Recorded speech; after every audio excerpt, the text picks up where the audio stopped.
दूलीचंद अग्रवाल। ये केबीसी में पूछ देगा तो मैं कैसे जवाब दूंगा? ज्ञान एक समुद्र की तरह है। 75 लाख का क्वेश्चन जो मैं जवाब नहीं दे सका, उन्होंने नाटो से पूछा। तो फाइनली सर जी, आपका स्वागत है छत्तीसगढ़ के पहले पॉडकास्ट शो ARD पॉडकास्ट में। धन्यवाद। और बहुत सारी चीज़ें आपसे बात करनी है मुझे, और बहुत सारे हमारे दर्शक जो आपको देख रहे हैं उनके भी मन में बहुत सारे सवाल हैं, वो आज क्लियर होंगे। बिल्कुल। और आपके जीवन के बारे में मैं पहले जानना चाहूँगा। वैसे ये जो आप प्रोफेसर हैं, ये अभी कहाँ करेंटली आप कहाँ पे कार्यरत हैं, वो पहले आप बताइए, और आप कहाँ से बिलोंग करते हैं? ठीक है। मैं वर्तमान में तो यहाँ पे गवर्नमेंट गर्ल्स कॉलेज है सेंट्रल स्कूल के पास में जी। वहाँ पिछले कई सालों से 2008 से मैं वहाँ प्रोफेसर हूँ जी। मूल रूप से मैं रहने वाला महासमुंद डिस्ट्रिक्ट में एक पिथौरा नाम की जगह है। ओके। वहाँ का मूल रूप से रहने वाला हूँ। ओके। मेरी प्राइमरी और हायर सेकेंडरी की एजुकेशन जो है वो पिथौरा नामक जगह पे हुई। उसके बाद में मेरी कॉलेज की जो एजुकेशन थी वो पूरी रायपुर से हुई। ओके। और जैसे ही मैंने MA पास किया वैसे ही मेरी सर्विस शुरुआत हो गई और मैं कॉलेज में प्रोफेसर बन गया। और पहली मेरी जो शुरुआत हुई थी वो भाटापारा से हुई थी, और वहाँ से कुछ साल बाद दूसरी जगह ट्रांसफ़र हुआ। अल्टीमेटली मैं दुर्ग आ गया। ओके। मैंने एक्चुअल बात हुई थी अंकित से मेरी, सबसे पहले आपको लेके, तो अचानक ही मुलाकात हुई अंकित से आपकी, और फिर मुझे पता चला कि ऐसे ऐसे सारी बातें हैं। तो मैंने रिसर्च करना शुरू किया आपके बारे में, तो सारी चीज़ें मैंने देखा, और ये 21 साल वाला जो है फैक्ट, वो मुझे पता चला कि आप इतने दिन तक ये सब सारी चीज़ें कर रहे थे। मैं पहले तो ये जानना चाहूँगा कि आपकी जो कहानी, मतलब प्रोफेसर बनना और जहाँ से आप बिलोंग करते हैं, तो बचपन से कैसा रहा, और ये प्रोफेसर में ही कैसे हुआ, मतलब प्रोफेसर में ही कैसे आना हुआ?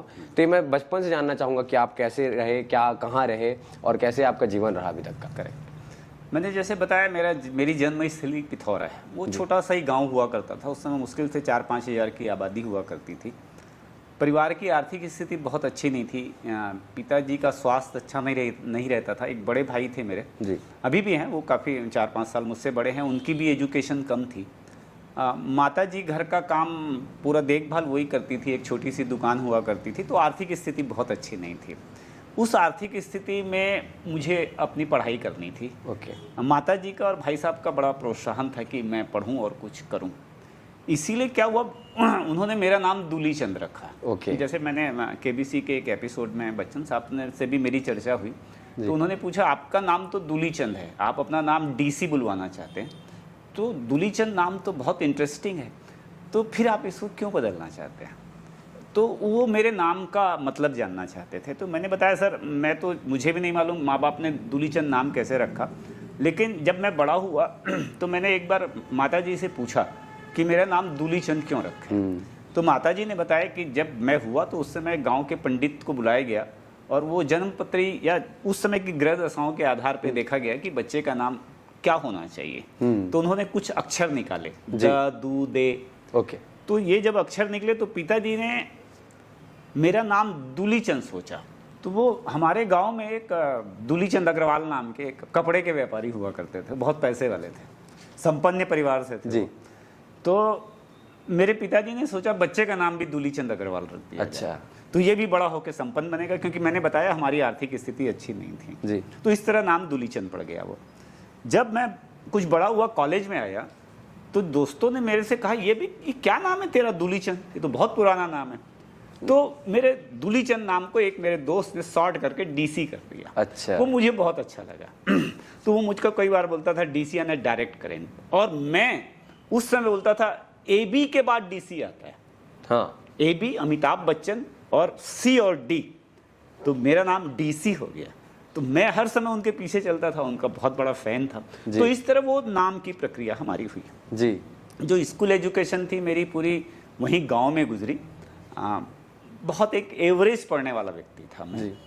गवर्नमेंट स्कूल से, नॉट प्राइवेट स्कूल तो नहीं थे वहाँ। 12th तक हमारे समय में 12th चलता था, लेकिन एक आध दो सब्जेक्ट मेरे ऐसे थे जो मुझको उस 12th में बहुत पसंद आते थे जी। और आज भी वहाँ के जिस प्रिंसिपल ने मुझे पढ़ाया था वो आज भी मेरे माइंड में कौंधती हैं चीज़ें।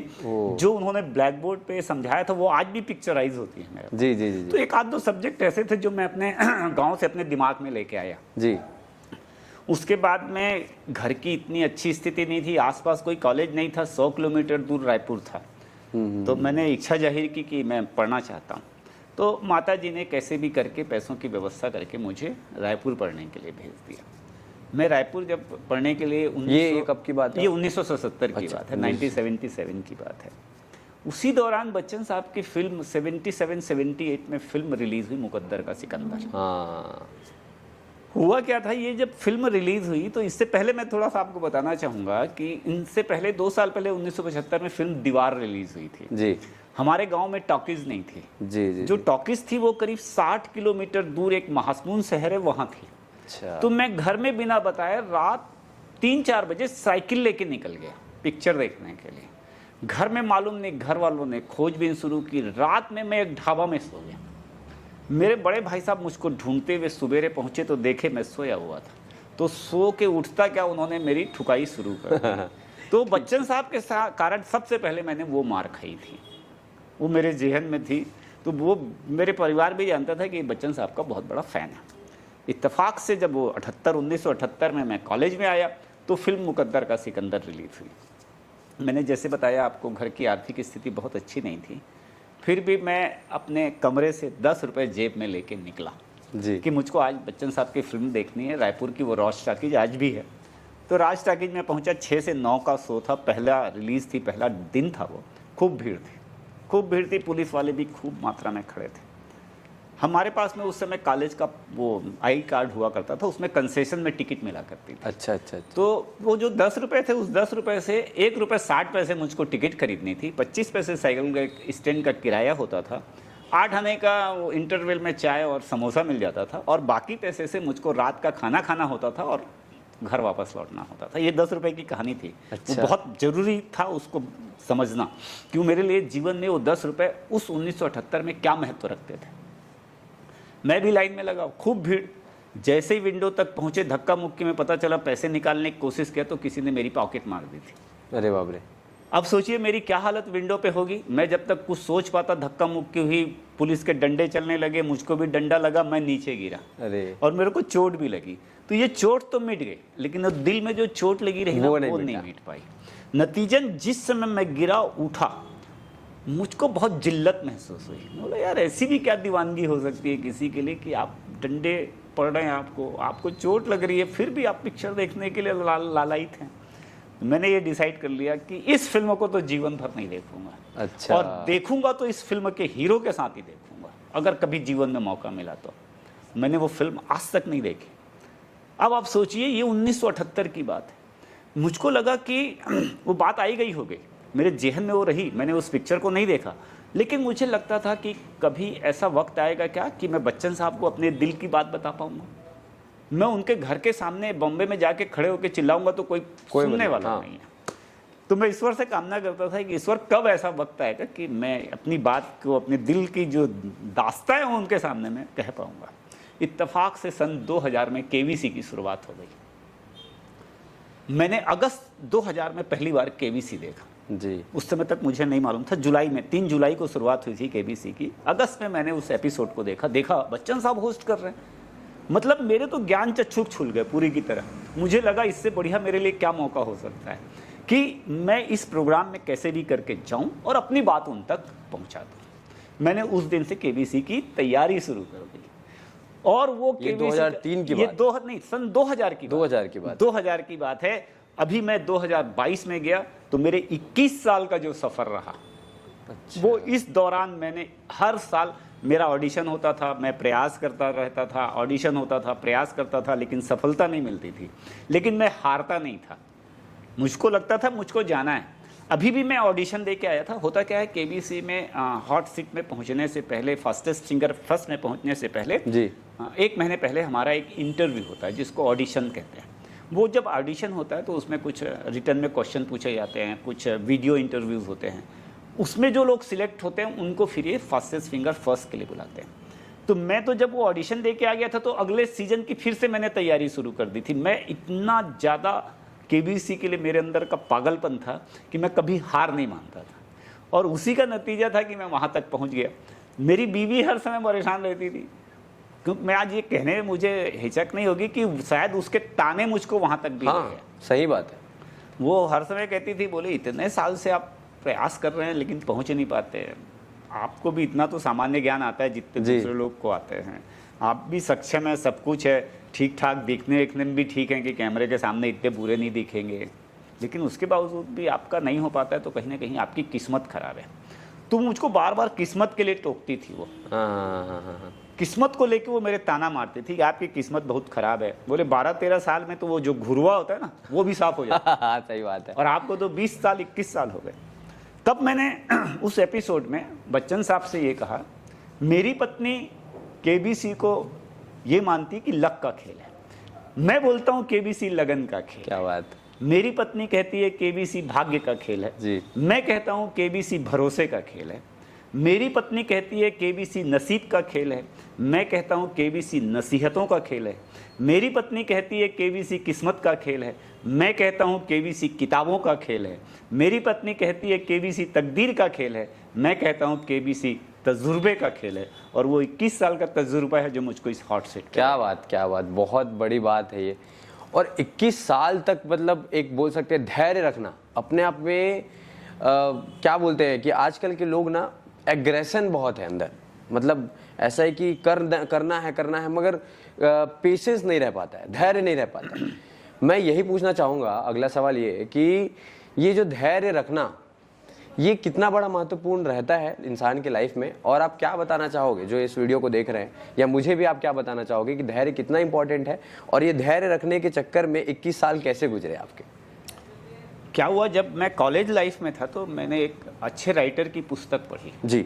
मैं राइटर का नाम नहीं यहाँ पे बताऊँगा जी। उस पुस्तक को जब मैंने पढ़ा तो उसमें उन्होंने एक उदाहरण दिया। जी। उन्होंने बताया कि बोले जंगल में आपने झरना देखा होगा। झरने की विशेषता क्या होती है कि झरने में बहुत ऊंचाई से पानी गिरता है, नीचे पत्थरों पे पानी गिरता है। जो पानी गिरता है वो बहुत कोमल होता है।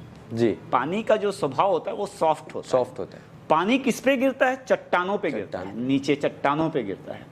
क्या कभी कोई कल्पना कर सकता है कि इतना कोमल पानी उतनी कठोर चट्टान को तोड़ देगा? नहीं। लेकिन हम देखते हैं कि लगातार वो पानी झरने के रूप में जब उस कठोर चट्टान पे गिरता है तो थोड़े दिन बाद वो जो चट्टान होती है वो भी चकनाचूर हो जाती है। तो हमारे प्रयास उस पानी की तरह लगातार होने चाहिए। अगर हमारे प्रयासों में पानी की तरह निरंतरता नहीं है तो सफलता नहीं मिलेगी। हमारे प्रयास पानी है और जो सफलता है वो हम तोड़ते हैं पत्थर को। मैंने आज कोई प्रयास किया, 5 दिन फिर रुक गया, 2 दिन जिम गया, फिर 4 दिन रुक गया, 2 दिन एक्सरसाइज की, फिर छोड़ दी, तो वो हमारे प्रयास असफल हो जाते हैं। मैंने इस बात को गांठ बांध के रखा था कि मेरे प्रयास कभी भी असतत नहीं होंगे, सतत होंगे, उनमें निरंतरता बनी रहेगी। जी। और यही मैंने भी किया। मैं कभी भी इस बात से असफल नहीं हुआ, मुझको कभी भी इस बात से निराशा नहीं हुई कि मेरा सक्सेस नहीं हो पाया, मुझको सफलता नहीं मिली। मैं हर बार ज़्यादा मेहनत से केबीसी के लिए तैयारी करता था। मुझको लगता था कि शायद मेरा वक्त नहीं आया, ईश्वर मुझ में और भी कुछ परिवर्तन चाहता है। तो मैं बच्चों से हर समय ये कहता हूँ कि वो सफलता के लिए कोई शॉर्टकट रास्ता ना अपनाएं। सफलता का मज़ा तब आता है जब खूब मेहनत करें। कहानी भी तो होनी चाहिए ना बताने के लिए। मेहनत करें और मेहनत के बाद जो सफलता मिलती है ना, उसका स्वाद ही कुछ अलग होता है, उसका आनंद ही कुछ अलग। मैं आपके वीडियो को देख रहा था यूट्यूब में, जब मैंने सर्च किया आपके बारे में, रिसर्च जब कर रहा था मैं, तो उसमें मैंने एक चीज़ पाई कि आप विश्वास नहीं कर पा रहे थे। उस समय की फीलिंग कैसी थी? उस समय की भावनाएं कैसे उत्पन्न हो रही थी आपके अंदर? वो क्या भावना थी? एक्चुअल में क्या हुआ था, जो हम 10 कंटेस्टेंट थे जी, उसमें सबसे अधिक एज का मैं था। अच्छा। बाकी जो एक और महिला थी वो 50 साल की रही होगी, बाकी सब आपके ग्रुप के थे, ये समझ लीजिए। अच्छा अच्छा अच्छा अच्छा। मतलब 25 से 30 साल के बीच जी। सब यंगस्टर और सब सॉफ्टवेयर इंजीनियर, या यूं बोलें कि जो आधुनिक टेक्नोलॉजी है उससे जुड़े हुए लोग। उसमें एक महिला जो थी यूट्यूबर थी, एक सॉफ्टवेयर इंजीनियर थी, एक वो शार्क टैंक में गई थी, मतलब सब ऐसे ऐसे लोग थे वो। तो जब रात में हमारा डिनर एक साथ हुआ तो उन सबको सबसे पहले मैंने ही अपना परिचय दिया, तो उन सब ने स्वीकार कर लिया कि आप हमारे लिए भी प्रोफेसर हैं, आप हमारे भी सीनियर हैं सर, आप ही सबका परिचय कराइए। तो वो परिचय के दौरान मुझको ये पता चल गया कि ये बच्चे मेरे से हैं तो एडवांस, क्योंकि वहाँ पे जो लैपटॉप टैबलेट रहता है उसी में आपको टच करना पड़ता है और वहीं से शुरुआत होती है कि आप हॉट सीट पे जाएंगे। तो मुझको ये एहसास हो गया कि मैं हॉट सीट तक तो ज़रूर पहुंचूंगा, तो मेरे लिए बहुत बड़ी समस्या थी। 10 मेरे कॉम्पिटिटर, 9 कॉम्पिटिटर, 1 मैं। तो मुझको ये देखना था कि जो 10 कॉम्पिटिटर हैं वो कैसे हैं, उनका मानसिक स्तर कैसा है, या उनका जनरल नॉलेज कैसा है, उनकी बॉडी लैंग्वेज कैसी है, और मैं वहाँ पे उनके बीच में कैसे फिट रहूँगा। तो डिनर पे जब हमारी मुलाकात हुई तो सबसे मैंने इंट्रोडक्शन लिया। तो उसमें से कुछ बच्चे तो वास्तव में बहुत इंटेलिजेंट थे, और कुछ मेरे को लगा कि थोड़े बहुत उनका जनरल नॉलेज या कुछ सब्जेक्ट उनका कमज़ोर है। तो मेरे अंदर ये कॉन्फिडेंस आ गया कि मैं हॉट सीट तक जरूर पहुंचूंगा, मुझको कोई नहीं रोक सकता। ये अलग बात है कि मैं फर्स्ट नंबर पे पहुंचूं कि 5th नंबर पे या 6th नंबर पे पहुंचूं। होता क्या है कि जब ये चीज़ें हो गई तो अगले दिन शूट शुरू होने से पहले एक हमारा mock rehearsal, mock test type का मॉक टेस्ट होता है जी, जिसमें जिस पे हम टेस्ट देते हैं कंप्यूटर पे, उसको प्रॉपर टच करना सिखाया जाता है, उसमें कोई दिक्कत तो नहीं है, कोई प्रॉब्लम तो नहीं आ रही है, ये सारी चीज़ें उसमें देखी जाती हैं।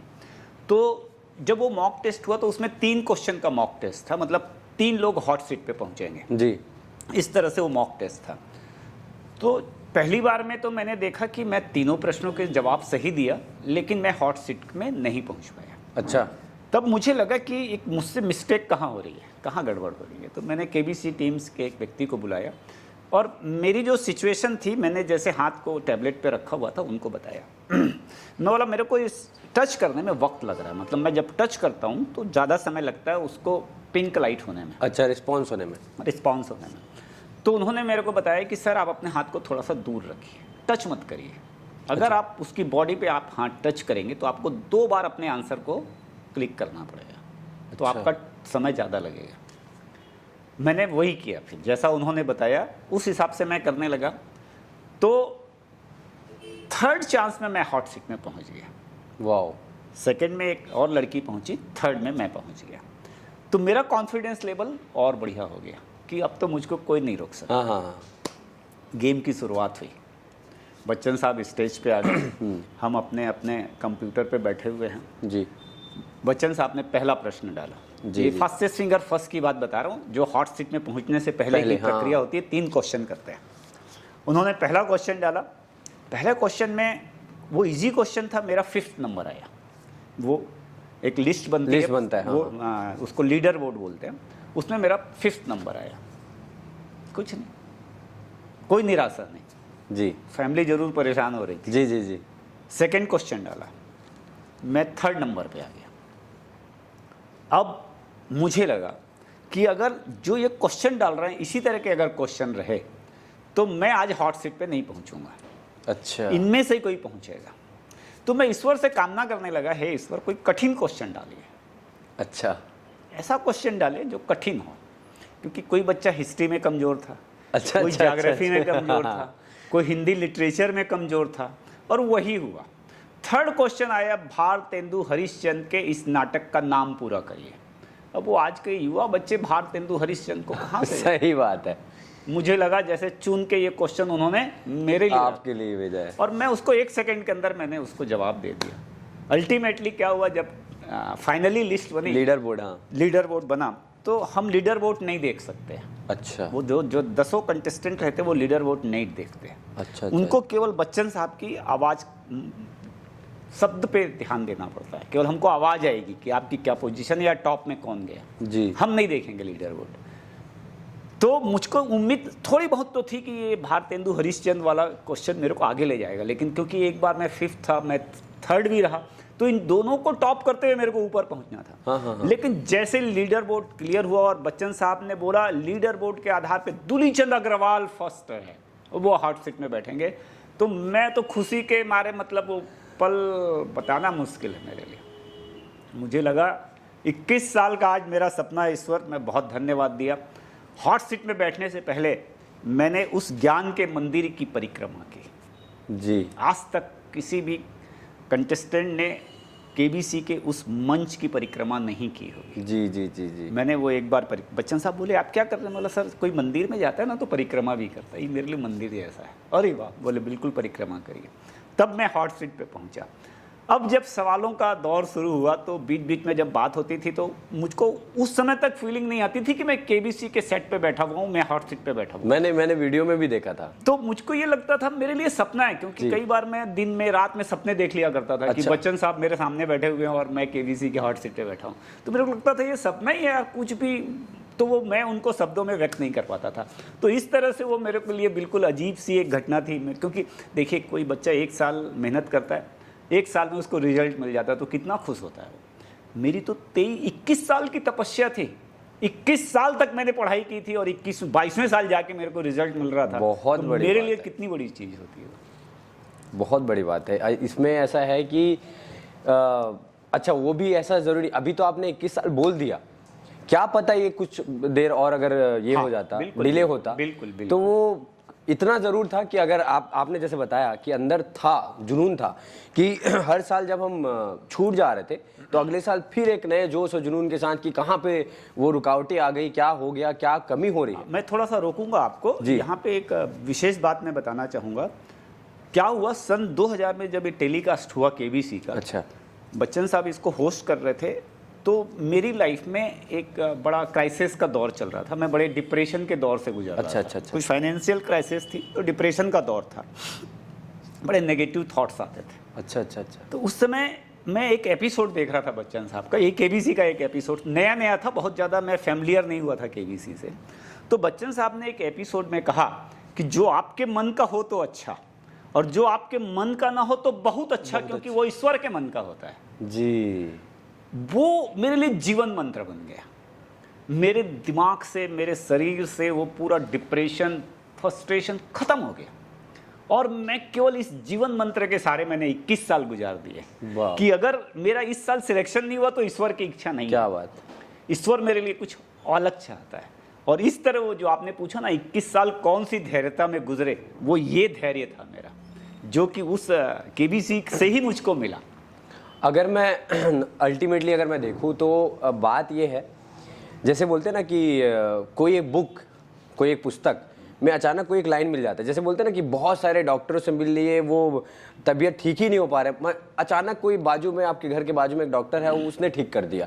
ये वही वाली बात होगी जैसे आप डिप्रेशन बोल रहे हैं, डेफिनेटली कि अचानक वही मिल गया, वो जीवन मंत्र बन गया मेरे लिए। बिल्कुल वो एक जो लाइन है उसने ऐसा परिवर्तन ला दिया, गेम चेंज कर दिया है ना, खेल को परिवर्तित कर दिया कि पूरा आपने पेशेंस रखते हुए, अपना धैर्य रखते हुए 21 साल की तपस्या पूरी कर ली।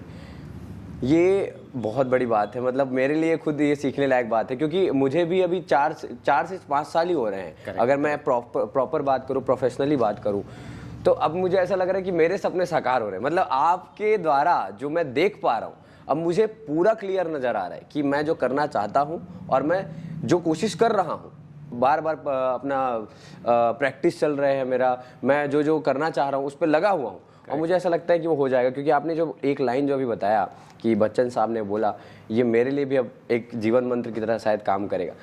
एक सवाल है मन में, जैसे आप प्रोफेसर हैं तो आप काफ़ी ज़्यादा नॉलेज लेना ये आपका काम है, नॉलेज देना काम है। ये मन में आया कैसे कि प्रोफेसर ही बनना है? क्योंकि बहुत सारी चीज़ें भी और ऑप्शन होती है ज़िंदगी में, ये प्रोफेसर बनना है, ये कहाँ से आया आपके मन में? मैं जब कॉलेज में पढ़ रहा था जी, तो मैंने बीकॉम किया, तो बीकॉम में मैं फर्स्ट क्लास आया। उसके बाद में मैंने एमए इकोनॉमिक्स में एडमिशन ले लिया। जी। मेरे साथ जो मेरे कुछ दोस्त थे जो बीएससी कर रहे थे, अच्छा, उन्होंने भी एमए इकोनॉमिक्स में एडमिशन ले लिया। उनके लिए इकोनॉमिक्स नया सब्जेक्ट था, मैं तो पढ़ के आया था कॉमर्स में, तो मेरे लिए नया सब्जेक्ट नहीं था। जी। मैं किसी भी चीज़ को एक्सप्लेन करने में उस समय भी थोड़ा सा ठीक ठाक था। कॉलेज लाइफ में भी कोई सब्जेक्ट मेरे को दे दिया जाए, मैंने अगर उसकी स्टडी की है तो मैं उसको किसी को समझाने में ठीक ठाक था। बहुत बढ़िया। तो मेरे अंदर वो एक्सप्लेनेशन का गुण उस समय से भर गया। वाह। तो वो बच्चे जो मेरे दोस्त थे वो रात में मेरे साथ बैठ जाया करते थे, और जो कॉलेज में हम पढ़े रहते थे, जो उनको हमारे सर से समझ में नहीं आता था, वो बोलते थे तू समझा हमको। वाह। तो मैं अपने 3-4 दोस्तों को समझाता था। तो उन दोस्तों ने बोला भाई तेरे से बढ़िया तो कोई प्रोफेसर नहीं हो सकता, हम वो क्लास में प्रोफेसर की बात नहीं समझ सकते, तू समझा लेता है, तू प्रोफेसर बन जा। इत्तेफाक से ये हुआ कि मेरी डिग्री हुई, मैं मेरिट में 2nd पोजीशन में रायपुर यूनिवर्सिटी में पास हुआ। इधर मेरा रिजल्ट आया, उधर मेरे को कॉलेज में नौकरी मिल गई। क्या बात है। तो मैं जॉब में चला गया। उसके बाद में मैंने पीएससी परीक्षा दी, वाह।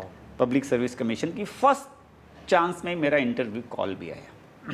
क्या बात। इंटरव्यू जाने से पहले कुछ ऐसी घटनाएं घटी कि कुछ व्यवस्था संबंधी ऐसे प्रश्न आ गए जिसको मैं पब्लिकली नहीं बोल सकता। अच्छा अच्छा अच्छा। उसके कारण मैं इंटरव्यू में सक्सेस नहीं हो पाया। ओ। उसके बाद में मेरा दिमाग मतलब पीएससी के से हट गया और मैंने सोचा मेरे लिए यही जॉब बना हुआ है, और मैंने अपने आप को प्रोफेसर में ढाल लिया और कोशिश करने लगा कि मैं अपना कैसे बेहतर परफॉर्मेंस दूँ, कि बच्चे मुझको एक अच्छे प्रोफेसर के रूप में याद रखें। और ये चीज़ें मैं जब पढ़ता था तो एक मेरे प्रोफेसर हुआ करते थे, वो मुझको 2 चीज़ कहते थे। बोले एक अच्छा प्रोफेसर बनने के लिए उसमें 2 चीज़ होनी चाहिए, well dress and well address. क्या बात। अगर वो 2 चीज़ें आप में हैं तो आप बच्चों के दिमाग में अपनी छवि बना सकते हैं। और मैंने जीवन में यही पाया। आज भी मेरे साथ में इत्तेफाक मेरे साथ में रहा कि मैं मैक्सिमम समय गर्ल्स कॉलेज में रहा। अच्छा। कुछ इत्तेफाक ऐसा रहा, जबकि मेरी वाइफ भी कॉलेज में प्रोफेसर है, वो कोएड में है। अच्छा। तो कुछ लोग बड़ा अजीब सा इसको लेते हैं, लेकिन ये कुछ कोइंसिडेंस ऐसा रहा मेरी लाइफ में। तो अभी भी बहुत सारी लड़कियां ऐसी हैं जो जिनकी उम्र 60 साल हो गई है, अच्छा। 58 साल हो गई है, 55 साल हो गई है, कुछ तो दादी और नानी बन गई हैं। आज भी मेरे उनसे बहुत अच्छे संपर्क हैं। और वो उन दिनों को याद करती हैं कि सर जब आप पढ़ाया करते थे तो कितने इम्प्रेसिव हुआ करते थे। आज भी हमको वो आपकी पढ़ाई हुई चीज़ें याद हैं। जैसे मैंने कहा कि जब मैं 12th में पढ़ता था तो मेरे एक प्रोफेसर ने मेरे को पढ़ाया था, वो मुझे याद है। तो इस तरह एक प्रोफेसर बनने का जो ख्वाब था वो इस तरह से मेरा पूरा हुआ, और आज मैं अपने जॉब से बहुत संतुष्ट हूँ। क्या बात। बहुत बहुत बड़ी बात है, बहुत कुछ सीखने मिल रहा है आपसे। क्योंकि क्या होता है ना कि बहुत कम लोग हैं, मतलब अगर मैं बात करूं, जैसे हमारे एक सोसाइटी में, हमारे समाज में एक छवि बन गई है कि कुछ लोग जो है शिक्षा कर्मी में आना चाहते हैं, और ये बनना इसलिए चाहते हैं कि पैसे की वजह से। मैंने ये देखा अभी है कि इसमें आराम मिलता है कि हम छुट्टी भी मिल गई, गर्मी की छुट्टी है, सैटरडे संडे हमारी छुट्टी, हम घूम मिलेंगे और पैसा भी। और वो मैंने देखा है कि ऐसा हो रहा है। मगर कुछ ही लोग हैं जो एक्चुअल चाहते हैं, जो वास्तविकता में चाहते हैं कि प्रोफेसर बने, लोगों को पढ़ाएं, बच्चों को पढ़ाएं, शिक्षित करें और देश का भविष्य बनाएं। ये बहुत बड़ी बात होती है। दूसरी बात ये है कि जो प्रोफेसर अंदर होता है या ट्रेनर के अंदर होता है, जो शिक्षा गुरु जो होता है, उसके अंदर एक भाव होती है सिखाने की, और ये बहुत कम लोग में पाया जाता है। तो आपका जो अभी जर्नी रहा प्रोफेसर, एज अ प्रोफेसर, कितने बच्चे जो हैं जिनको आपने सिखाया, और आज वो क्या क्या पोजीशन में? कुछ बच्चे ऐसे होते हैं जो दिल से कनेक्टेड होते हैं, और मैं भी जब अपने गुरुओं से मिलने जाता हूं तो हर गुरु पूर्णिमा वगैरह में उनको मैं बिल्कुल जाके मिलता हूं, उनसे प्रणाम करता हूं, सारी चीज़ें, तो वो भी मुझे याद रखते हैं आज। तो ऐसे जो हैं आपके बच्चे, अगर उनके बारे में आप कुछ साझा करना चाहें तो। मैंने बताया, क्योंकि क्या है, मेरी रगों में तो केबीसी का खून बहता है। अच्छा। मैंने बच्चन साहब से कहा था लोग केबीसी को खेलते हैं, मैंने केबीसी को जिया है। बहुत बड़ी बात है। मेरे अभी तो नहीं है, मेरे जेब में एक डायरी और एक पेन भी हुआ करती थी जो 22 तारीख के बाद से बंद है। अच्छा। जब से मैं सूट से वहाँ से लौटा। हाँ। तो मैं अगर आपके पास में बैठा हूँ, यहाँ पे कागज़ का कोई टुकड़ा पड़ा हुआ है और उसमें कोई जनरल नॉलेज का क्वेश्चन मिल गया, आंसर मिल गया, तो मैं उसे नोट कर लेता था। क्या बात। तो मेरे जीवन में तो सामान्य ज्ञान कूट कूट के भरा हुआ है, तो मेरे पढ़ाने में भी सामान्य ज्ञान निकलता था जी। मैं इकोनॉमिक्स का प्रोफेसर हूँ। मैं जब अपने बच्चों को पढ़ाता था तो उनको वो लेटेस्ट जानकारी देता था जो कभी वो कल्पना नहीं कर सकते थे। अच्छा।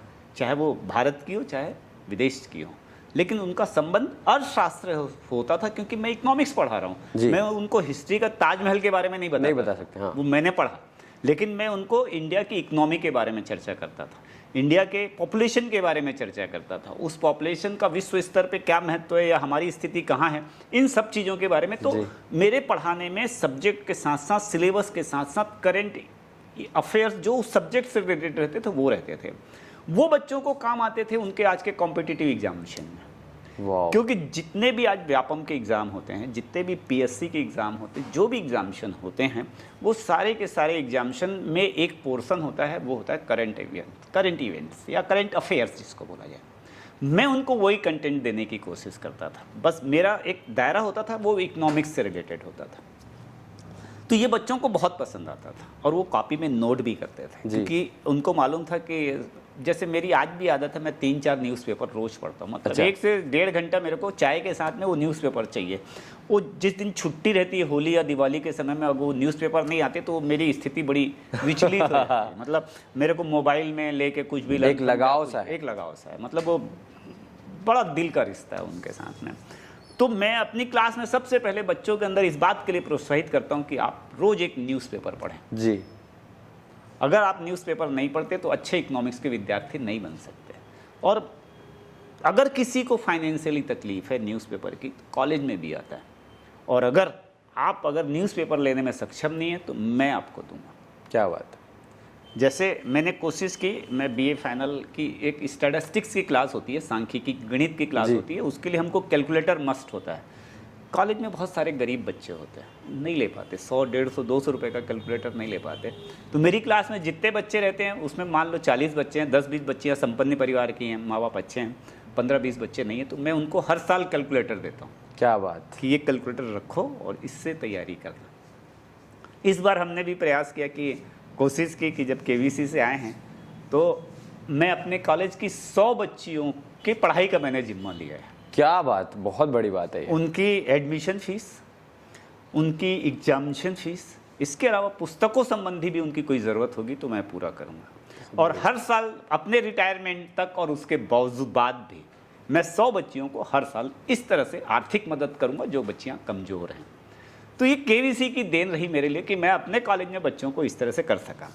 आपने जैसे पूछा क्या कुछ बच्चे ऐसे हैं जो अच्छी जगहों पे हैं, तो मुझको बताते हुए बड़ी खुशी होती है कि कुछ बच्चे हैं जो कि बैंक में हैं, वाह। कुछ बच्चे पब्लिक सर्विस कमीशन के अंतर्गत सेवाओं में हैं, कुछ शिक्षा कर्मियों में भी हैं।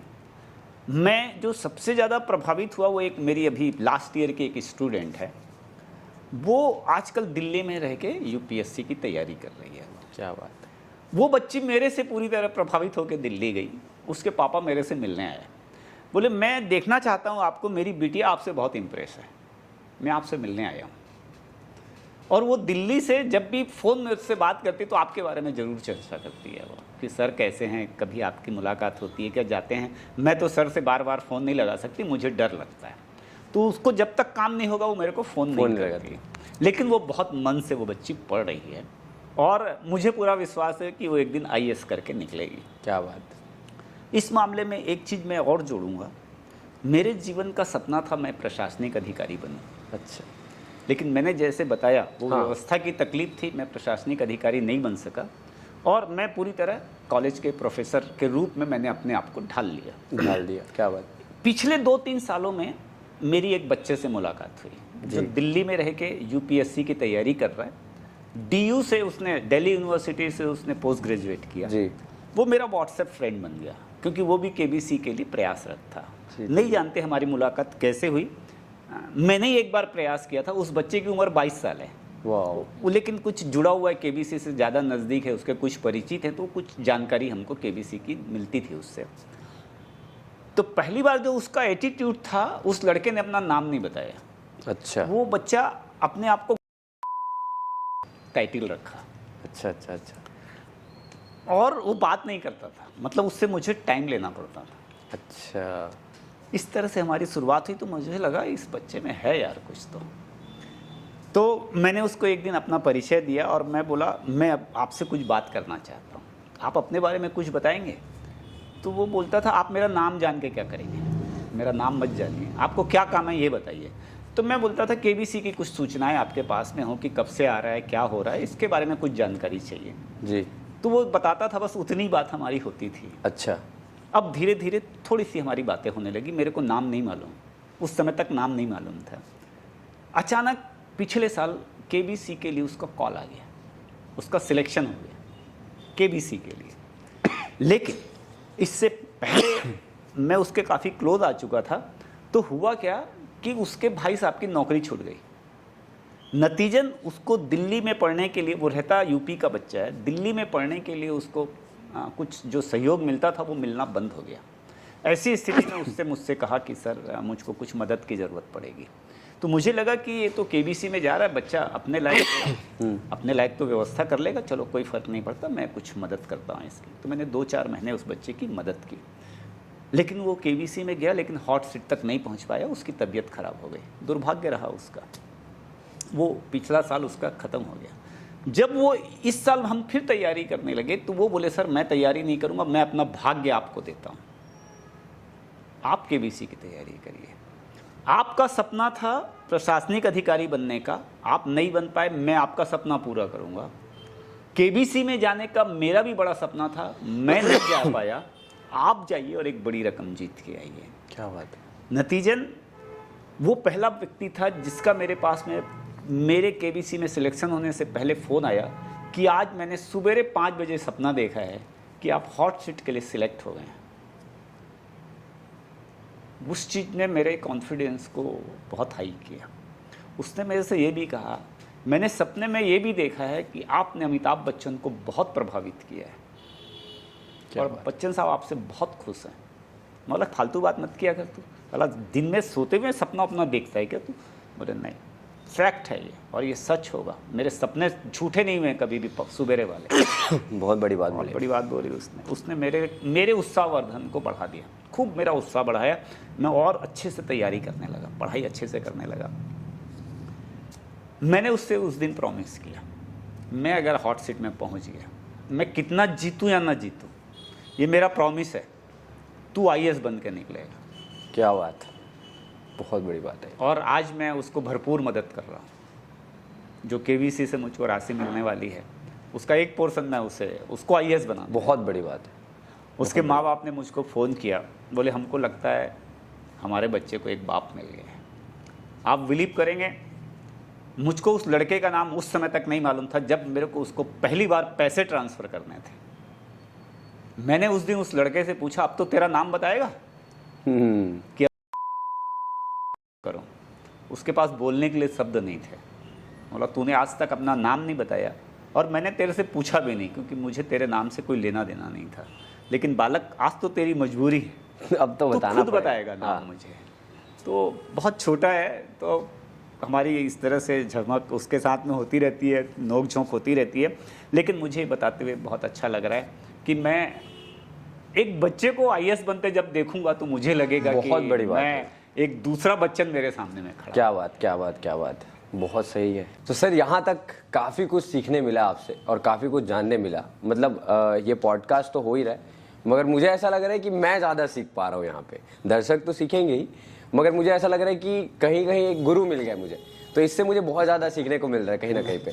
Thank you. आगे हम चलते हैं और मैं ये जानना चाहूँगा कि बहुत लोग के मन में सवाल उठता है। कुछ लोगों का है कि हमें भी केबीसी में जाना है, कुछ सपने होते हैं, तो उनका भी एक सपना है कि केबीसी में जाना है। तो उनके लिए आप क्या बताना चाहेंगे? क्योंकि इसमें क्या होता है ना, उन लोग कंफ्यूज रहते हैं कि कैसे इसकी तैयारी करें, क्या स्टेप्स होंगे, पहला स्टेप क्या लें, उसके बाद क्या होगा और कैसे चयन किया जाता है, उसके बारे में अगर कुछ बताएं तो आप। हाँ, मैं इसको थोड़ा सा विस्तृत में बताऊंगा कि केबीसी में किस तरह से चयन होगा।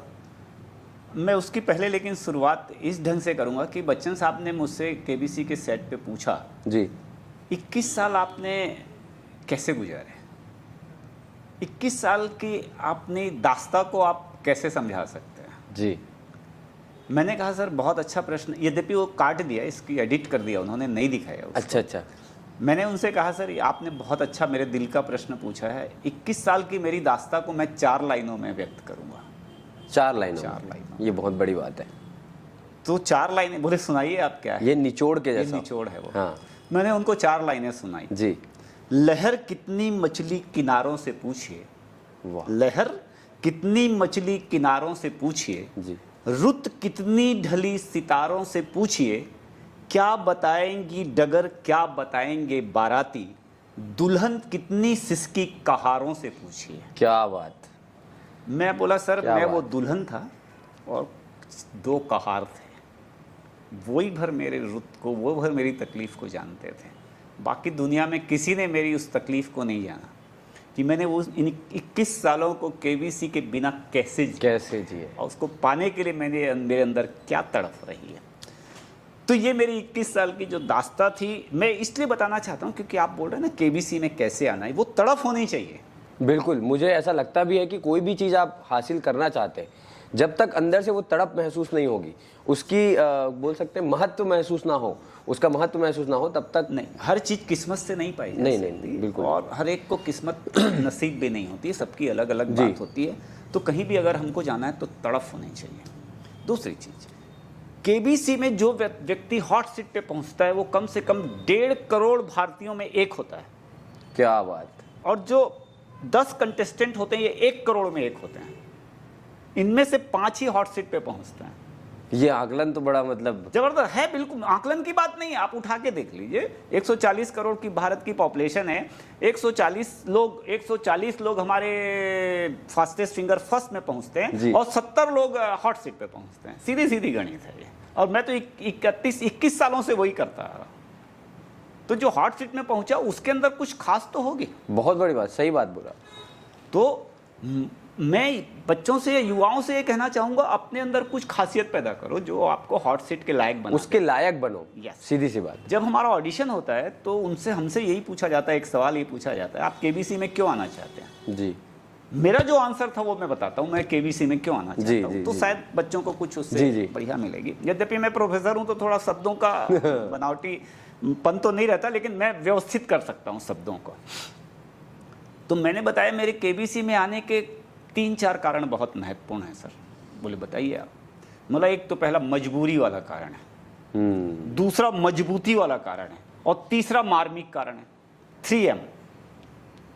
वो जो कैमरामैन था परेशान हो गया, बोले 3M आज तक तो हमने सुना नहीं, बताइए आप इसको एक्सप्लेन ये करिए। मेले भी नया है। यस जी। तो मैं बोला सर वो मजबूरी वाला कारण है, वो वाइफ जो है ना दिन रात ताने मारती है, मेरे को उसको जवाब देना है, ईगो का प्रश्न है मेरी।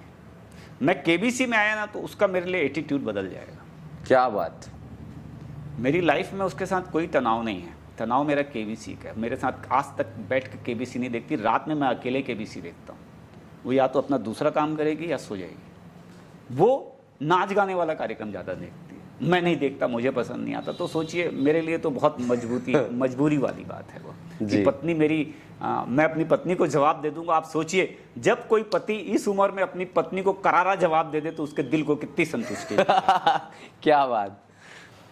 और मैं बोला दूसरा एक मजबूती वाला कारण है, मैं दुर्ग शहर में एक साईं महाप्रसादालय उससे जुड़ा हुआ हूँ। जी जी जी जी। ये डिस्ट्रिक्ट हॉस्पिटल में हमने एक साईं महाप्रसादालय खोला हुआ है। जो हॉस्पिटल में जो पेशेंट आते हैं उनके साथ में जो अटेंडेंट आते हैं उनको हम निःशुल्क भोजन कराते हैं, दोनों समय उनको निःशुल्क भोजन कराते हैं। क्या बात। तो ये हमने 2013 से शुरुआत की। हम 100 टिफ़िन शहर के बुजुर्गों के घर में भिजवाते हैं, जो अपने बेटे या बहू से प्रताड़ित हैं, जो अशक्त हैं, जिनके घर में किसी तरह से खाना नहीं बन सकता। ऐसे 100 टिफ़िन हमारे घरों में जाते हैं। इसके अलावा हमारे पास में एक साईं रथ है, उसमें हम खाना रख के दोनों टाइम मंदिर, मस्जिद, गुरुद्वारे, रेलवे स्टेशन, बस स्टैंड यहाँ भेजते हैं। जो वहाँ अपाहिज भीखमंगे लोग बैठे रहते हैं या ज़रूरतमंद रहते हैं उनको भोजन बांटते हैं। मतलब ये काम हमारा 2013 से चल रहा है और उसमें मैं बहुत सक्रिय रूप से लगा हुआ हूँ। कोरोना काल में हमने सबसे ज़्यादा भोजन 500 लोगों का एक समय में भोजन बनाया। एक दिन तो 700 लोगों का भोजन हमने बनाया। क्या बात है। कोरोना काल में हमारे खर्चे बढ़ गए। कलेक्टर ने हमको प्रमाण पत्र दिया, महापौर और विधायक ने हमारी सेवाओं के लिए प्रमाण पत्र दिया, लेकिन कोरोना काल में हमारी आय कम हो गई। लोगों को ही पैसे नहीं मिलते थे तो कहाँ हमको डोनेट करेंगे। मंदिर बंद हो गया, वहाँ पे साईं जी की प्रतिमा है, मंदिर बंद हो गया तो दान पेटी में जो आवक होती थी वो नहीं आती। हमारे ऊपर कर्जा चढ़ गया। बाप रे। मैं बोला आज मेरी जो संस्था है वो कर्ज ग्रस्त है। हमारी आज वो साईं रथ हमने बंद कर दिया, पैसे नहीं है ड्राइवर के लिए। हमने वो बुजुर्गों के पास टिफ़िन भेजना बंद कर दिया क्योंकि हमारे पास मोटरसाइकिल को चलाने वाला एक ड्राइवर, उसकी व्यवस्था नहीं है जी। मैं कटिंग लेके आया हूँ। देखिए मेरी संस्था आर्थिक कर्ज से दबी हुई है। मुझे यहाँ से जो पैसा मिलेगा उसका एक बड़ा भाग मैं इसको ठीक करने में गुजारूंगा। तो ये मेरी एक बहुत मजबूती वाला कारण है कि केबीसी का मंच एक ऐसा मंच है जहाँ मैं अगर ये अपनी बात रखूँगा तो सहयोग करने वाले बहुत सारे हाथ हमारे लिए आ जाएंगे। तो ये एक मजबूती कारण है। क्या बात है। आशा करता हूँ कि हमारे यहाँ से भी बिल्कुल आप तक लोग पहुँचेंगे जी। और तीसरी मैंने उनको बात बताई कि एक बहुत मार्मिक कारण है जी। मतलब मार्मिक कारण ये है, मैंने जैसे बताया था केबीसी मेरा जुनून है। केबीसी लोग खेलते हैं, मैंने केबीसी जिया है। केबीसी मेरी रगों में बसता है। आज भी आप केबीसी की सिग्नेचर ट्यून चला दीजिए, मेरे रोगड़े खड़े हो जाएंगे। अगर दुनिया की कोई मशीन है जो मेरे शरीर के धड़कन को या शरीर की गतिविधियों को माप सके, तो उसको फिट करके देख लीजिए, मुझ में वो मशीन दूसरे लोगों की अपेक्षा कुछ अलग पाएगी। तो जिस इंसान के अंदर केबीसी इस रूप में बसता हो, क्योंकि मैं बोला केबीसी मेरे लिए होली और दिवाली है। क्या बात? जब केबीसी की शुरुआत होती है तो होली के समय से होती है, मैं होली मनाता हूँ, और केबीसी के खत्म होते होते तक दिवाली आ जाती है, तो मैं उसको दिवाली जैसे एंजॉय करता हूँ। केबीसी मेरे लिए प्रश्नों और जवाबों का खेल नहीं है, केबीसी मेरे लिए उत्सव और उमंग का खेल है। ये मेरे लिए जीवन में महत्व रखता है। तो ये 3 और कारण हैं जो मेरे लिए जीवन में बहुत महत्व रखते हैं, तो मैं केबीसी में आना इसलिए चाहता हूँ। तो सर यहाँ तक तो मुझे एक बात बहुत अच्छे से क्लियर, एक दर्पण की तरह समझ आ रहा है कि कोई भी अगर कार्य करना है तो आपके अंदर उसको पाने की तड़प होनी चाहिए, और वो तड़प ऐसी होनी चाहिए कि उसके अलावा कुछ नहीं दिखना चाहिए। वो बोलते हैं ना, अर्जुन वाली बात आ गई कि उनको बोला गया कि निशाना एक जगह लगाना है तो वो दिख रहा है कि यहीं लगाना है, यहीं। बाकी लोग को जब पूछा गया उनके भाइयों से तो उन बता रहे ये दिख रहा है, वो दिख रहा है, बाकी सारी चीज़ें। मगर उसको जब पूछा गया जवाब एक ही आया कि ये, जैसे आपने बोला कि केबीसी बोलते ही रगों में कुछ अलग ही उमंग पैदा हो जाती है। और अगर आप चेक करें, अगर कोई ऐसा मशीन हो तो आप समझ जाएंगे। ये बहुत बड़ी बात है, तो मुझे तो इससे सीखने मिल गया। Thank you. अब आते हैं एक टॉपिक पे कि ये कैसे, अब इसको हम इस टॉपिक पे आ जाते हैं कि कैसे इसको किया जाए, स्टेप क्या होगा, कैसे कैसे स्टेप लेंगे और कैसे हम वहाँ तक पहुँचेंगे। अरे आपने बहुत अच्छा प्रश्न पूछा है। देश के करोड़ों लोग हैं जो उस सीट तक जाना चाहते हैं। बिल्कुल। दुनिया का एक ऐसा ज़बरदस्त शो है जो आपको पैसा भी देता है और नाम भी देता है। सही बात। बच्चन साहब की उपस्थिति उस शो को और बढ़ा देती है। मैं केबीसी की टीम का मैंने वहाँ भी शुक्रिया अदा किया था, और आपके माध्यम से भी मैं शुक्रिया अदा करना चाहूँगा कि बहुत कोऑपरेटिव होते हैं, और उनका उद्देश्य ये होता है जो करोड़ों में चयनित होकर व्यक्ति आया है वो यहाँ से ज़्यादा धनराशि जीत के जाए। सही बात है। उनका उद्देश्य कभी भी किसी को नर्वस करना, गिराना नहीं होता। वो पूरी तरह से मौका देते हैं कि व्यक्ति लालच में मत पड़े। जितना ज्ञान है उस ज्ञान से जो उसे प्राप्त हो रहा है वो उसे लेके चला जाए। आपने देखा होगा केबीसी के शो में कि कुछ लोग ऐसे होते हैं जो लालच में पड़ जाते हैं और अपनी जीती हुई रकम से बहुत नीचे पहुंच जाते हैं। शायद वो उस दिन अपने दिन को कोसते होंगे कि काश मैं केबीसी में अभी नहीं आया होता तो अच्छा होता। केबीसी के बारे में मैं एक बात कहूँगा, लोगों के अंदर बड़ी भ्रांतियाँ होती हैं कि स्क्रिप्टेड चीज़ें होती हैं। मैं उसको स्क्रिप्टेड नहीं बोलूँगा, मैं बोलूँगा व्यवस्थित चीज़ें होती हैं। ओके। क्योंकि वहाँ पे जो लोग होते हैं, क्रिएटिव डायरेक्टर होता है जो फ्लोर पे हमको मैनेज करता है जी, वो केवल हमको गाइड करता है। क्योंकि हम तो कभी फ्लोर पे गए नहीं है, कैमरे का हमने सामना नहीं किया। एक आम भारतीय आदमी जब इतने बड़े सेट पे पहुंचता है जहाँ पे मालूम नहीं कितने कैमरे लगे हुए हैं, कितनी लाइट लगी है, 16 डिग्री का टेम्परेचर रहता है, ठंड लगती रहती है, ऐसी स्थिति में वही मैनेजर जो फ्लोर मैनेजर होता है या क्रिएटिव डायरेक्टर होता है वो हमारी मदद करता है कि आपको इस तरह से चलते हुए आना है, जी जी जी जी, आपको इस तरह से जाना है। जी जी जी, ठीक है। आप बड़ी सौम्यता से बच्चन साहब के सामने में अपनी बात रखेंगे। अगर कोई बात आपको कहनी है तो उनसे परमिशन लेंगे, सर अगर आपकी इजाज़त हो तो मैं ऐसा बोलना चाहता हूँ जी। तो ये वो सिखाते हैं हमको बहुत सारी चीज़ें जो मतलब यूँ करें वो परिष्कृत कर देते हैं। जी जी जी। तो यहाँ भी मैंने देखा कि जैसे मैं एक आपको एग्जांपल दूंगा, मेरे साथ में एक जो महिला गई थी वो 50 साल की थी जैसे मैंने आपको बताया, और वो एक पशु चिकित्सालय में प्यून का काम करती थी। वाह। वो अपने हस्बैंड के साथ में आई थी। जब उसने मेरे को देखा और दूसरे बच्चों से को देखा तो वो बोली मैं तो आप लोग के सामने में कहाँ टिकूँगी, मैं तो आ ही नहीं सकती। बोला नहीं, आपको बुलाया गया है तो आप में तो कुछ खास बात तो होगी, और यहाँ तक आप पहुँची हैं तो कुछ तो आप में जनरल नॉलेज है, तब तो आप यहाँ तक पहुँची हैं। करोड़ों में तो एक हो गई आप। बिल्कुल। लेकिन उस महिला का दुर्भाग्य था वो हॉट सीट पे नहीं पहुँची। अगर हम देखें, अगर केबीसी पक्षपात करता तो उनको मेरे को हॉट सीट पे लाने की तो कोई आवश्यकता नहीं थी, मैं तो संपन्न था। उसके लिए पैसों की जरूरत हो सकती थी, वो उसको हॉट सीट में बुला सकते थे। सही बात। तो सब चीज निष्पक्ष है, कहीं कोई पक्षपात नहीं है, कहीं कोई फेवरिज्म नहीं है। आप अपने ज्ञान से उस जगह पे पहुंचेंगे, आपका नॉलेज, आपकी योग्यता ही वहां ले जाएगा, दूसरा कोई चांस नहीं है। कहीं कहीं हो सकता है किस्मत कुछ थोड़ा बहुत साथ दे दे, लेकिन ज़्यादा समय तक किस्मत भी साथ नहीं देती। आपका ज्ञान ही, आपकी योग्यता ही उसको आगे ले जाएगी। तो मैं केबीसी के बारे में तो ये डायरेक्ट बिल्कुल कहूँगा, जितना ज्ञान है उतना प्राप्ति है आपको।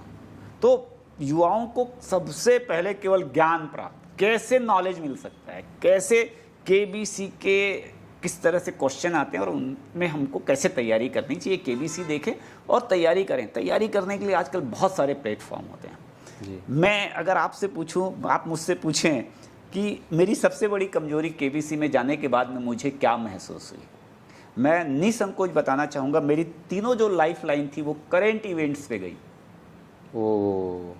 पहली लाइफ लाइन मेरी चली गई, उन्होंने मेरे से पूछा था कि नीति आयोग के सीईओ कौन है। मेरे बहुत करंट टॉपिक था, मुझे वो पढ़ा हुआ था, लेकिन वो टिकटिकी जी चलती रहती ना, वो टक टक टक, उसने मेरे को थोड़ा सा टेंशन में डाल दिया। मैंने लाइफ लाइन ले ली, करंट इवेंट्स था।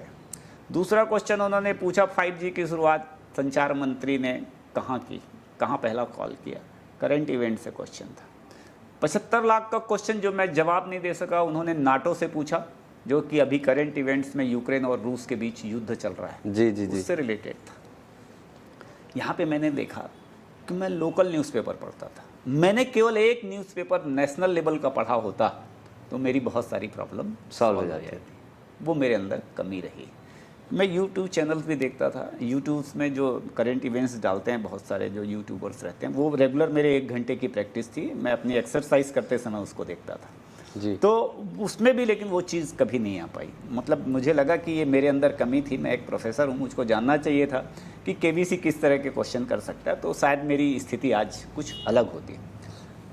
जहाँ तक तैयारी का प्रश्न है, मैं आपको बताते हुए मैं अपनी पीठ थपथपाता हूँ कि केबीसी की तैयारी मैं सुबह 5:15 बजे से करता था। मैं जब अपने मॉर्निंग वॉक पे जाता था तो मेरे हाथ में मेरा मोबाइल और एक डायरी हुआ करती थी। अब आजकल नहीं ले जाता जी। सर्दियों के समय में अंधेरा होता था तो मैं अपने मोबाइल की लाइट को अपनी डायरी पे डालता था और पढ़ते हुए जाता था किनारे किनारे में। और जब गर्मियाँ हुआ करती थी और स्ट्रीट लाइट जली रहती थी तो बिना मोबाइल के पढ़ते जाता था, लेकिन मेरी डायरी साथ में रहती थी। मेरे जो मॉर्निंग वॉकर्स थे वो मुझको बोलते थे डायरी वाले सर हैं। अच्छा। आज भी जानते हैं वो। तो एक आध दो मुझसे पूछ लिया करते थे, सर ये आप क्या पढ़ते जाते हैं? जी जी तो जी। मैं उनको बताता था इसमें कुछ भजन लिखे हुए हैं, कुछ मंत्र लिखे हुए हैं, कुछ श्लोक लिखे हुए हैं। तो मैं सवेरे सवेरे उनका ध्यान देते जाता हूँ। क्या बात। जब मैं अभी 50 लाख जीत के आया और वो सब मुझे मिले तो उन्होंने बोला अब हमको समझ में आ गया आप क्या पढ़ते जाते थे और अब नहीं पढ़ रहे हैं आप। तो मुझे बड़ी खुशी हुई कि 2 लोग तो अपने बच्चों को लेके आए जो 12th में और कॉलेज में पढ़ते हैं। बोले सर एक बार आप इनके सिर में हाथ रख दो। बोला क्यों? बोले नहीं, इनके अंदर भी वही प्रेरणा होनी चाहिए। मतलब प्रेरणा की ज़रूरत नहीं, इनको तो ये सीखना चाहिए कि एक 60+ का आदमी सुबह 5:15 बजे अपनी दिनचर्या पढ़ाई से शुरू करता है। क्या बात। उठते साथ, और रात को मैं 10:30 11 बजे भी सोता था तो पढ़ते साथ सोता था। मुझको याद नहीं है लंबे समय से, कोरोना पीरियड छोड़ दे तो मैंने कोई पिक्चर देखी हो या मैं टीवी पे कोई प्रोग्राम देखता हूँ। टीवी पे भी अभी क्या हुआ इस बीच में, ज़्यादा मैंने एक दिन में 11 घंटे भी केबीसी के लिए पढ़ाई की है अभी इन 1 महीने के अंदर। एवरेज में 7 से 8 घंटे रोज़ पढ़ता था। मेरे पास इतना मटेरियल है, इतना मैंने तैयारी कर रखी थी कि मुझे लगता था क्या, मतलब भूख थी मेरी। वो मैं जितना पढ़ता जाता था मुझे लगता था अरे बाप रे, मेरे को तो अभी ये भी नहीं मालूम, मेरे अंदर कितना कम ज्ञान है। ज्ञान एक समुद्र की तरह है, ये भी नहीं मालूम मुझे, तो ये भी नहीं मालूम। अगर ये केबीसी में पूछ देगा तो मैं कैसे जवाब दूंगा? तो मुझको बड़ी कोफ्त होती थी। मुझको लगता था कम समय में कितना ज़्यादा से ज़्यादा पढ़ लूँ, मेरा यही प्रयास रहता था। और इसी प्रयास में मेरे हर समय मेरी इच्छा यही रही कि मैं ज़्यादा से ज़्यादा पढ़ूँ। तो मैं बच्चों को हर समय ये बोलता हूँ कि मेहनत करनी चाहिए, मेहनत मेहनत मेहनत मेहनत और कुछ नहीं। तो इस बीच में क्या हुआ, ज़्यादा पढ़ने के कारण मेरे को स्पॉन्डिलाइटिस की प्रॉब्लम हो गई। मैंने वाइफ को बोला यार इस बार अगर केबीसी में जाना पड़ गया, अगर कॉल आ गई तो मुसीबत हो जाएगी, मेरी तो पढ़ाई नहीं हो पाएगी। तो मेरी वाइफ मेरा हौसला बढ़ा के मुझको कई बार बोलती थी देखो वो तो अब आपकी किस्मत तो मुझको नहीं लगती आ गई तो वो आपकी मेहनत काम आएगी, इतने साल से आपने जो मेहनत की है उसी में से प्रश्न आएंगे। थोड़ा सा हौसला बढ़ाती थी मेरा वो।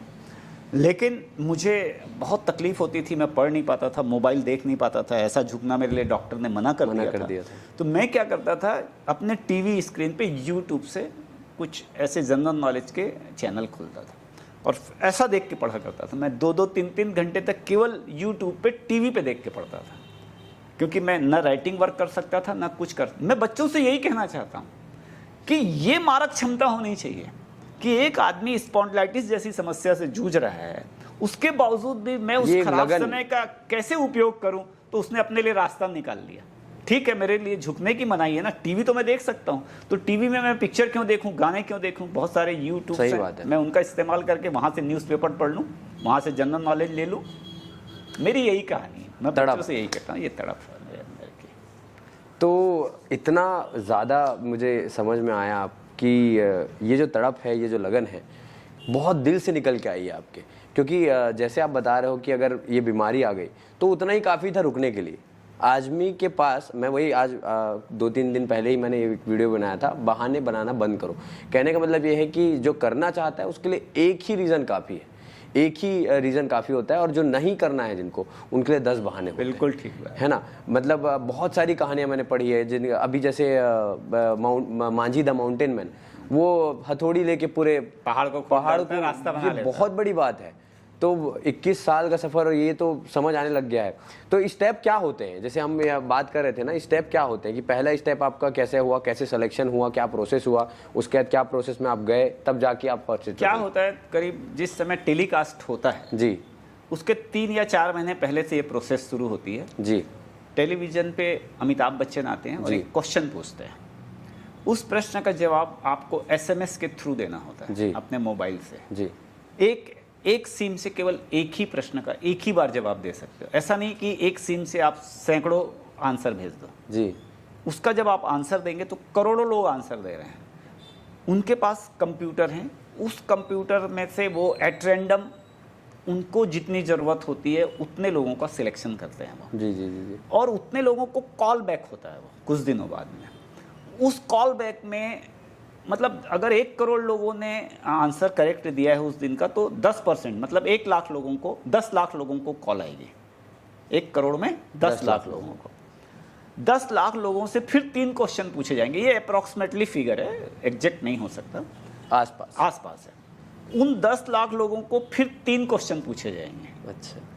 वो 3 क्वेश्चन सामान्य ज्ञान के ही होते हैं, लेकिन 2 क्वेश्चन ऐसे होते हैं जिसमें 4 ऑप्शन होते हैं और 1 क्वेश्चन ऐसा होता है जिसमें ऑप्शन नहीं होता जी। और 15 सेकंड के अंदर जवाब देना होता है जी। जैसे मैं एक एग्जांपल दूं आपको कि आज से कितने साल पहले आगरा के ताजमहल की स्थापना हुई थी, कोई ऑप्शन नहीं है जी। तो इससे 15 सेकंड में आपको जवाब देना होता है। तो टफ प्रोसेस हो जाती है। अगर आपके अंदर आपने स्टडी नहीं की है, नहीं पढ़ा है, तो सिलेक्शन होना बहुत मुश्किल हो जाता है। जब आपने ये आंसर दे दिए, अब उसके बाद में इसमें से कितने उनको करेक्ट आंसर मिले, कितने रॉन्ग आंसर मिले, फिर एक प्रोसेस होती है कि उनमें से फिर इस 10 लाख लोगों में से फिर वो चुनाव करते हैं। उसमें से केवल 10,000 लोगों के पास में वो फिर कॉल करते हैं कि उन 8-10 हज़ार लोगों को वो देश के 10 शहरों पे ऑडिशन के लिए बुलाते हैं जी। वो ऑडिशन में जब हम जाते हैं, जैसे मैं 11 मई को भोपाल में ऑडिशन के लिए गया, तो मेरे साथ करीब 400 लोगों ने वो ऑडिशन दिया। बाप रे। उस ऑडिशन में भी पहले हमारा एक रिटन टेस्ट होता है जी। उस रिटन टेस्ट में 20 क्वेश्चन आते हैं जी। उस 20 क्वेश्चन में भी वो बंदे आगे जाएंगे जो 10 से ज़्यादा प्रश्नों के जवाब देंगे। ओके। जो 10 से कम प्रश्नों के जवाब दे देंगे वो वहीं से अपने घर वापस चले जाएंगे। Okay okay. तो वो क्या किया, उन्होंने 400 में से 200 लोगों का सिलेक्शन किया। अब ये 200 लोग नेक्स्ट राउंड पे गए। अब वो एक वीडियो को, एक कैमरे को फेस करते हैं, उनको वो, हम उसको कहते हैं वीडियो राउंड। ये हमारा रिटर्न राउंड था, वो वीडियो राउंड जी। अब जब आप वीडियो राउंड के लिए जाते हैं तो एक कमरा रहता है, उसमें 4-5 कैमरेमैन के साथ में उनके लोग बैठे रहते हैं, कंप्यूटर रहता है, उनके पास बहुत सारे लोग बैठे रहते हैं, आपको ऑब्जर्व करते हैं। वहाँ से आपकी शुरुआत होती है। अब आपको वीडियो को फेस करते हुए वो 15 से 20 मिनट अपनी बात कहनी है। वो जो प्रश्न पूछते जाएंगे आपको बताना होता है। जैसे आपका परिचय बताइए, आप कहाँ से आए हैं, क्या करते हैं, आप अपने काम के अलावा और कौन सा काम करते हैं। जैसे उन्होंने पूछा आपके अंदर ऐसी कौन सी खासियत है जो आपको KBC में हम ले जाएं। आज 200 लोग इस जगह पे ऑडिशन के लिए आए हैं, आप में ऐसी क्या बात है कि हम आपको चयन करें। तो आपको अपनी कोई ना कोई खासियत बतानी पड़ेगी। जैसे मैंने उनको छत्तीसगढ़ी गाना गा के सुनाया। क्या बात। आजकल हमारे CM साहब जो गाना गाते हैं, मैं इस गाने का फ़ैन बचपन से हूँ। कौन से गाने? हाँ, मैं आपको 2 लाइनें सुनाऊंगा उसकी। मैंने ये बच्चन साहब को भी गाना सुनाया था और उन्होंने कहा था, अच्छा आप उस प्रदेश से आए हैं जहाँ कहते हैं सबले बढ़िया छत्तीसगढ़िया। ये उनको याद था, उन्होंने बोला। तो मैंने कहा सर ये जो मेरा जो पसंदीदा गाना, वो नहीं, एक्चुअल में क्या हुआ, उन्होंने वाइफ से पूछा, बोले अग्रवाल साहब के बारे में कुछ बताएंगी आप? तो बोले ये गुनगुनाते भी हैं। तो बच्चन साहब मेरे से बोले क्या आप अपनी पत्नी के लिए गुनगुनाते हैं? मैं बोला सर क्या बात करते हो आप, 61 साल का आदमी, अब क्या घरवाली के लिए गुनगुनाएगा? मैं बोला मैं तो अपने प्रदेश की माटी के लिए गुनगुनाता हूँ। मेरे को बहुत प्रेम है छत्तीसगढ़ की माटी से। मैं जब छोटा था तो आकाशवाणी रायपुर में ना फरमाइशी छत्तीसगढ़ी गीत भेजा करता था सुनने के लिए। उस समय एक शेख हुसैन साहब हुआ करते थे, अब तो स्वर्गवासी हो गए। उनका गाया गीत आज भी मैं बहुत पसंद करता हूँ। बोले 2 लाइनें सुनाइए आप। तो वो 2 लाइनें मैं आपके सामने भी प्रस्तुत करता हूँ। मैंने छत्तीसगढ़ वासियों से हाथ जोड़ के माफ़ी मांगी थी कि मेरा स्वर अच्छा नहीं है, अच्छा, मेरी लय अच्छी नहीं है, मुझे गाने के बारे में कोई बहुत जानकारी नहीं है, लेकिन वो मेरा फेवरेट है, इसलिए मैं उसे गाने से संकोच नहीं करता। तो 2 लाइनें आपके सामने मैं गाता हूँ। बटकी माँ बासी और चुटकी माँ नून में गावत हो ददरिया, तेहा कांदे के सुनाए चना के दार, हाय चना के दार राजा, चना के दार रानी, चना के दार गोंदली कड़कथे हो, ये टूरा पर बुधिया होटल में भजिया झड़कथे हो। क्या बात, क्या बात। इस ये जो आप जब गा रहे थे, लिटरली मैं ये बताऊंगा, मेरे गूज बम्स आ रहे थे, अभी रोंगटे खड़े हो रहे थे, बहुत ही सुंदर। और आप जैसे बोले कि आपको गाने के बारे में नॉलेज नहीं, मुझे नहीं लगता है क्योंकि आपके गाते ही ये गूज बम आना मतलब अपने, और ये तब होता है जब दिल से निकलती है बातें। बस। ये तो हम वहीं थे कि आपने ये सुनाया, उसके बाद तो फिर ये मैंने बताया कि एक खासियत है। उसके बाद में मैंने उनको बताया और आप में ऐसी क्या चीज़ है जो जनता जानना चाहेगी, आपको दूसरों से अलग कर देगी। तो मैंने उनको बताया मेरे पास में 800 साल का मेरे को कैलेंडर याद है। हाँ, आप मुझको कोई भी डेट बता दीजिए, 1 जनवरी 1600 से लेके 31 दिसंबर 2300 तक, 800 साल होते हैं 1600-2300 के बीच में जी। कोई भी एक डेट आप चुन के बता दीजिए जी। मैं आपको 15 सेकंड में उसका उस दिन क्या था, उस दिनांक को दिन क्या था मैं निकाल के बता दूंगा। बहुत बड़ी बात है।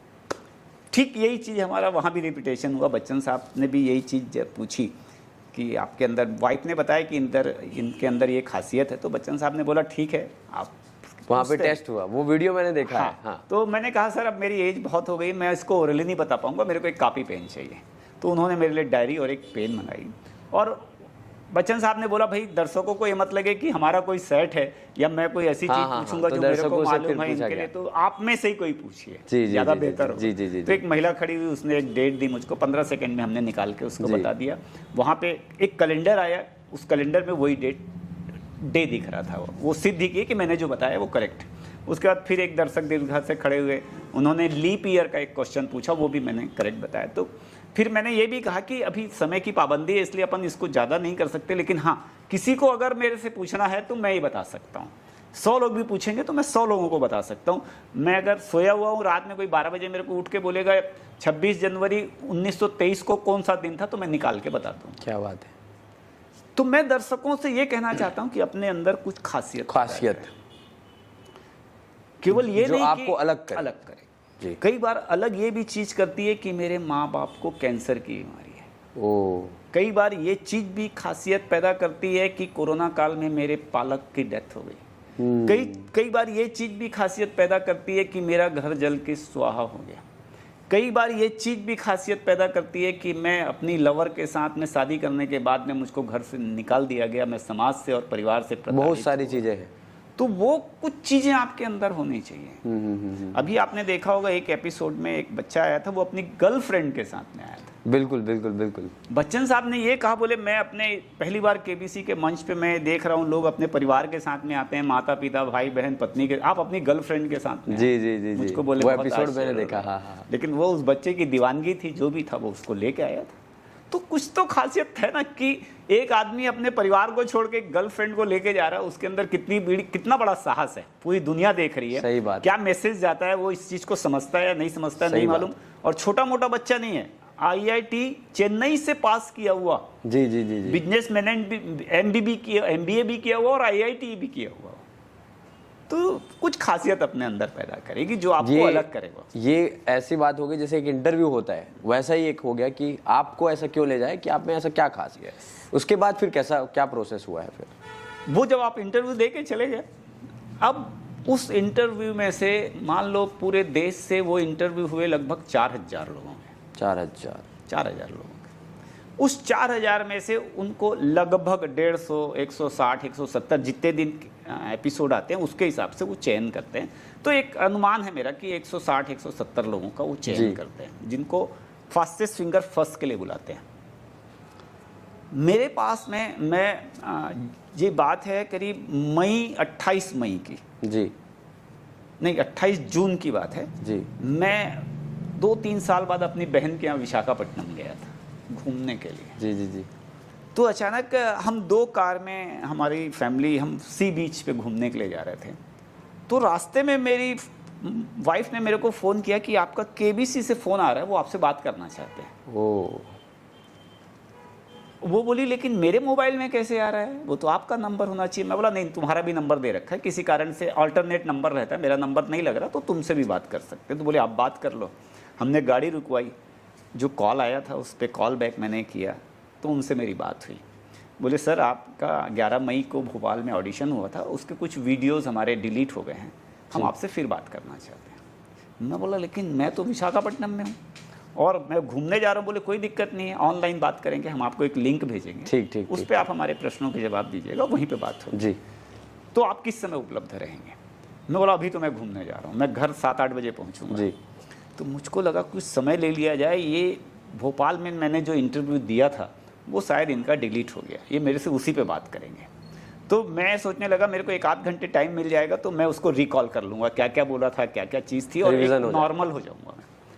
हम बीच पे चले गए। अब मेरा मन कहाँ लगे, तो मैं बच्चों को बोला तुम लोग यार एंजॉय करो, मेरे को चुपचाप बैठे रहने दो, मैं थोड़ी सी तैयारी करता हूँ। हम घर पहुँचे, उनको लिंक किया, तो बोले आप अपनी वाइफ को बुलाइए। मतलब मेरी वाइफ तो पास में मेरी सिस्टर की एक जिठानी रहती है, उनके यहाँ गई हुई है। बोले नहीं उनको बुलाइएगा तो ही बात हो पाएगी। अब मैं आधे घंटे बाद फिर लिंक भेजती हूँ, कोई दिक्कत नहीं। फिर आधे घंटे मैंने वाइफ को फ़ोन करके बुलाया, भाई बात करना चाहते हैं दोनों से। आधे घंटे बाद फिर उनका फ़ोन आया, हम लिंक के माध्यम से ऑनलाइन जुड़ गए उनसे। तो मेरी वाइफ से बोलने लगे मैडम आप ये बताइए अग्रवाल साहब को आप हर समय उनकी किस्मत को क्यों दोष देती रहती हैं कि इनकी किस्मत ख़राब है, किस्मत ख़राब है। तो बोली और क्या बोलूँ इनको मैं, 21 साल जिस आदमी को मेहनत करते हो गया, आज तक इसका केबीसी में चयन, इनका चयन नहीं हुआ। लोग 1 साल प्रयास करते हैं, पहले प्रयास में हॉट सीट तक पहुंच जाते हैं। तो मेरे को समझ में नहीं आता मेरे हस्बैंड में क्या कमी है। तो एक ही चीज़ समझ में आती है कि किस्मत ठीक नहीं है, और तो कोई चारा दिखता नहीं, बाकी तो सब ठीक था। बोले आप केबीसी भी नहीं देखती हैं? बोले नहीं मेरे को बिल्कुल नफरत है, जब तक मेरे हस्बैंड का केबीसी में चयन नहीं होगा उस समय तक मैं केबीसी नहीं देखूंगी। तो मैडम क्या बोलती, आज से आप केबीसी देखना आपसे शुरू कर दीजिए, आपके हस्बैंड का चयन हमने कर लिया। क्या बात है। वो बड़ा एक्साइटिंग मोमेंट था। तो मैडम बोली कि सर आपको इतनी बड़ी सूचना मिली है, आप इसको कैसे रिएक्ट करेंगे, आप अपनी वाइफ को हक भी नहीं करेंगे? मैं बोला मैं 61 साल का आदमी, मेरे सामने में आप बच्ची लग रही हैं, मैं क्या इसको हक करूंगा। फिर भी मेरी वाइफ बाद में बैठी थी, मैंने गले में हाथ डाल दिया। तो ये वहाँ से हमारी शुरुआत हुई, वो पहली सूचना थी जी। इसमें मेरे इस चयन में प्रत्यक्ष या अप्रत्यक्ष रूप से मेरी बहन का भी बड़ा रोल है। वो हर समय मंदिर में जाती थी तो वो प्रार्थना करती थी, मेरे भाई की बड़ी इच्छा है कि वो हॉट सीट पे पहुंच जाए। तो वहाँ पे दुआओं का असर था, वो ज़रूरतमंदों को भोजन करा के आती थी उसी नाम से। वाह वाह वाह, क्या बात। तो जब अभी मेरा चयन हुआ तो केबीसी की टीम ने मेरे से कहा अपनी बहन को जरूर लेके आइएगा। ओके। तो मेरी बहन सीधा विशाखापट्टनम से बॉम्बे आई थी। जी जी। और आप देखिए केबीसी की क्या खासियत है, उस विशाखापट्टनम से रिलेटेड उन्होंने मेरे से सवाल भी पूछा। मेरे से पूछा वो पूर्वी कमान का मुख्यालय भारत के किस शहर में है। मैं जानता था, ये मेरा इंट्यूशन था कि सिस्टर का इतना रोल मेरे इस चयन में है, और इस चीज़ को वो भी महसूस कर रहे हैं कि जब देखो जब बोलता विशाखापट्टनम में हूँ, विशाखापट्टनम से ही बात हो रही है, मैं सी बीच पे हूँ। तो उन्होंने एक क्वेश्चन मेरे लिए बनाना था, वो बनाया। तो वहाँ से हमारी शुरुआत हुई। उसके बाद मैं घर लौट आया, हमारी तैयारी शुरू हो गई, और हमारे को उन्होंने डेट बता दी कि आपको 18 जुलाई को बॉम्बे आना है, 19 तारीख को आपकी शूटिंग होगी, 20 तारीख को गैप रहेगा, 21 तारीख को फिर शूटिंग है आपकी। तो इस तरह से हम फ्लाइट से हस्बैंड वाइफ, और दिक्कत ये आई कि मैं चाहता था कि मेरे साथ में मेरा बेटा और मेरी बहू भी जाए, लेकिन वो परमिशन नहीं दे रहे थे। कोरोना के कारण उन्होंने कहा कि कम मात्रा में हम लोगों को बुला रहे हैं। तो मेरी कई बार उनके बड़े अधिकारियों से बहुत वाद विवाद भी हुआ, सर मुझको मत बुलाइए, अगर मेरे बच्चे नहीं मेरे साथ में रहेंगे, वो तो मेरा ताकत है, मेरा परिवार है वो। जी जी 21 साल की मेरी तपस्या उन बच्चों ने देखी है, जब वो मेरे सामने में दिखेंगे तो मुझको बहुत आनंद आएगा। तो लास्ट मोमेंट में 12-15 घंटे पहले उन्होंने अलाउ किया बच्चों को, और उनके साथ में मैं गया। तो वो कहते हैं ना कि जब कोशिशें अगर दिल से हो तो कायनात। यहाँ वही चीज़ हुई है। मैं लास्ट मोमेंट तक लगा रहा, रोज बात करता था। मैं बोला आपके जो सबसे बड़े ऑफिशियल बड़े अधिकारी उनसे बात करिए, मैं ताकि उनको कन्विंस करा सकूं कि मेरे लिए मेरे बच्चे कितने ज़रूरी हैं जो मेरे साथ में होने चाहिए। तो फिर हम लोग 5 लोग गए, वाइफ तो थी, सिस्टर मेरी विशाखापट्टनम से आई, बेटे और बहू दोनों हाई कोर्ट में प्रैक्टिस करते हैं। वो लोग आए तो 5 लोग थे, वो 4 दर्शकों में बैठे हुए थे, उन पर एक कैमरा फोकस था और मैं हॉट सीट पे था। मतलब काफ़ी मशक्क़त के बाद, मतलब 21 साल तो आप छोड़ दीजिए, 21 साल तो वो जो नहीं दिखे वो है, दिखने में ये जो आपने चयन का प्रोसेस बताया है, ये अपने आप में बहुत बड़ा एक समुद्र मंथन के जैसा है कि धीरे धीरे धीरे धीरे। और ये बहुत बड़ी बात बोली आपने कि इतने सारे लोगों के बाद जब आप निकल के आते हो, तो मैं आपको प्रणाम करना चाहूँगा पहले तो क्योंकि ये बहुत बड़ी बात है, और ऐसे लोगों के साथ बैठना, ऐसे एक शख्स के साथ बैठना मेरे लिए बहुत बड़ी बात है। धन्यवाद। तो मतलब इतना ज़्यादा अच्छा लग रहा है मुझे ये जान करके कि इतने मशक्क़त के बाद आपने वो हासिल किया, और ये अपने आप में एक एग्जाम्पल क्रिएट कर दिया, एक उदाहरण है कि यार अगर दिल से कोई चीज़ को चाहो तो नामुमकिन भी मुमकिन किया जा सकता है। बिल्कुल ठीक बात। तो सर यहाँ तक, और जो भी आपने बताया यहाँ तक जो सीखने मिला है वो मुझे तो काफ़ी ज़्यादा मिला है, और आशा करता हूँ कि हमारे दर्शकों को भी बहुत कुछ सीखने मिला होगा। अब ओवरऑल एक लास्ट क्वेश्चन है जो मैं हर उस इंसान से पूछता हूँ जो हमारे साथ आते हैं, पॉडकास्ट बनाते हैं और जो कुछ नया सिखा कर जाते हैं। ऐसी 3 चीज़ें आप बताइए जो 21 साल के सफ़र में आपने सीखा और जो हमारे दर्शकों को भी और मुझे भी मदद करेगा मेरे आने वाले जीवन के लिए कुछ अलग करने के लिए, कुछ बड़ा करने के लिए। ऐसी क्या 3 चीज़ें हैं? 3 चीज़ों में पहली चीज़, जी, ज्ञान कभी बेकार नहीं जाता। ओके। अगर आपने पढ़ा है, जी, अगर आपने गुना है, जी, अगर आपने सीखा है, जी, हो सकता है तात्कालिक रूप से आपको उसका कोई फ़ायदा ना मिल रहा हो, तुरंत ना, लेकिन उसका फ़ायदा जीवन में ज़रूर मिलेगा। क्या बात। मैंने 25 लाख 50 लाख के उन क्वेश्चंस का जवाब दिया था जो मैंने 6 साल पहले पढ़े थे, बहुत बड़ी बात है। और शायद वो वास्तव में टफेस्ट क्वेश्चन थे जो एक आम केबीसी का जानने वाला भी नहीं दे सकता था। तो यहाँ पे ये सिद्ध होती है कि अगर आपने कभी पढ़ा है, मन से पढ़ा है, तो कहीं ना कहीं आपको सपोर्ट करेगा। ज्ञान कभी भी ऐसा फालतू नहीं है। जी। दूसरी चीज, ज्ञान पाने के लिए और सीखने के लिए और आगे बढ़ने के लिए उम्र कभी भी रुकावट नहीं बनती। चाहे वो आयुषी की 21 साल की या प्रोफेसर अग्रवाल 61 साल के हों, एक बच्चा 21 साल में भी प्रगति कर सकता है और एक व्यक्ति 61 साल में भी अपने लक्ष्य को प्राप्त कर सकता है। जी, जी, जी। इसलिए कोई ये कहे कि मेरी उम्र अभी कमज़ोर है, कम है, ज़्यादा है, या उसकी ये उम्र है, बूढ़ा हो गया है या बीमार है, जी, कोई काउंट नहीं करता, कोई बहानेबाजी नहीं। तो उम्र कहीं भी आपके बाधा नहीं बनती। इसको बोला भी गया कि age is just a number. Correct, केवल आंकड़े हैं वो। आंकड़े। तीसरी चीज, मेहनत, मेहनत और मेहनत, लगातार मेहनत होनी चाहिए। जीवन का कोई फील्ड अछूता नहीं रहेगा। मैं बोलता हूँ एक आदमी अगर ये कल्पना कर ले मेरे को अमिताभ बच्चन बनना है और वो मेहनत करता चला जाए तो अमिताभ बच्चन भी बन सकता है और वो सचिन तेंदुलकर भी बन सकता है। क्या बात, कोई डाउट नहीं है इसमें। क्या बात है।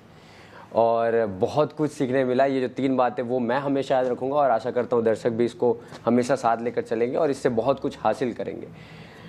जाने से पहले एक चीज़ और मैं बोलूँगा अपने तरफ से कि वो 21 साल को लेकर मैं एज अ राइटर कुछ लाइनें आपके लिए अर्ज करना चाहूँगा क्योंकि मुझे जो फील हुआ है वो मैं बताना चाहूँगा। बिल्कुल बताइए। एक बार एक इंसान ने ऐसे सवाल कर दिया था तो मुझे ऐसा लगा कि इस पर कुछ लिखना चाहिए, तो 2-4 लाइनें मैंने इस पर लिख दी।